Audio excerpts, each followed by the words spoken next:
এখন টেনশন, মা বাবা হওয়া মানে টেনশন, সেটা এখন থেকে বুঝতে পারছি। সো এই টেনশনটা মাথায় কাজ করছে যাতে সুস্থভাবে একটা সন্তান পৃথিবীতে আনতে পারি, এটা নিয়েই আসলে অনেক স্বপ্ন। আপনি রিসেন্টলি বিজ্ঞাপন এবং একটা শো হোস্ট করতেছেন, সেটার অভিজ্ঞতা বা কাজটা সম্পর্কে যদি একটু। বিজ্ঞাপন করলাম দুটো, একটা হচ্ছে আপনাকে জুসের বিজ্ঞাপন, আর একটা হচ্ছে পার্সেল কোম্পানি। আর শো শুরু করেছি সেলিব্রিটি গসিপ শো। এই গসিপ শো শুরু করেছি বেসিক্যালি আপনার কারণে, আপনাকে গসিপের মধ্যে ঠেলে দিছেন। তা আমি দেখলাম মানুষ আসলে গসিপ ছাড়া কিছু দেখে না। তো ঠিক আছে, মানুষ ভালো কাজ করলে দেখে না, কিন্তু গালি দেওয়ার জন্য দেখে। তো ঠিক আছে, এখন আমি নিজেই গালিগালাজ করবো সবাইকে। অনেক এই সময় একটু থাকে না যে একটু রেস্টে থাকি, বা পরিবার থেকে বলে না যে একটু রেস্টে থাকো, বা একটু তারপরেও আপনি দেখছি আসলে কাজ করতেছেন। আচ্ছা, আমি আমার জীবনে প্রথম গান গেয়েছি 1.5 বছর বয়সে, টিভিতে না, এমনি পরিষ্কার রবীন্দ্রসঙ্গীত গাইতে পারতাম 1.5 বছর বয়সে। প্রথম টেলিভিশনে গান গাইলাম আমার বয়স 3.5 বছর। প্রথম সিনেমায় অভিনয় করেছি 3.5 বছর। কিভাবে পারলাম? এটা আমার ভেতরে ছিল। আমার বাবা একজন আর্টিস্ট, সো আমি সেটা আমার জেনেটিক্যালি নিয়ে এসেছি। তো আমি মনে করি আমি যদি কাজ করি বা আমি যদি পারফর্ম করি, আমার সন্তান ওটা শিখে আসবে। তো ওইটা আমার কাছে একটা ইন্টারেস্টিং ব্যাপার যে আমি তাকে কতটা আর্টের মধ্যে দিয়ে পৃথিবীতে আনতে পারি। এটাও ধরুন, আমি যদি প্রার্থনাও করি, আমি নামাজ পড়ি, সেটাও তো তার কাছে ব্লেসিং হয়ে আসছে। সো আমি আসলে এভাবেই এনজয় করছি ব্যাপারটা। নিজের সন্তানকে সে যদি বড় হয়ে চায়, তাহলে কি আপনি আর্টিস্ট বানাতে চান?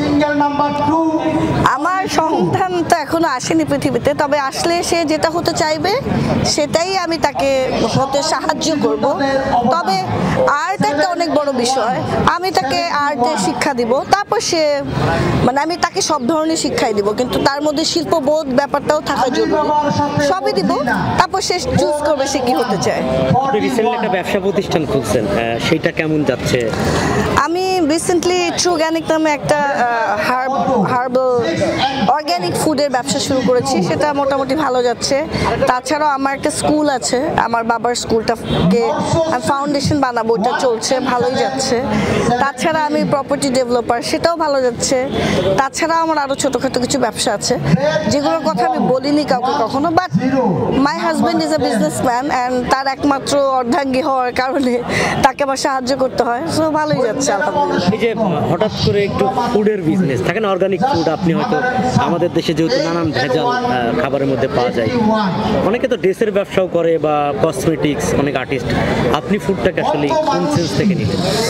শোনেন, আপনি সুস্থ তখনই যখন আপনার খাবারটা সুস্থ, এবং এই সুস্থ খাবার সোর্সিং করা। আমি এই শহরের বাচ্চা, I born at Dhaka city, I grew up at Bailey road.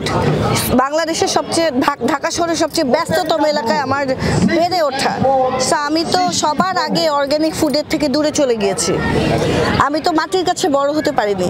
যেই বাচ্চাটা গ্রামে বড় হয়েছে, সে তো অনেক বছর গাছ থেকে পেরে খাবার খেতে পেরেছে। সো আমি বুঝি আমার মতো যারা শহরের বাচ্চা বা এখন যারা বড় হচ্ছে শহরে, তাদের কাছে ভালো খাবার পৌঁছায় না।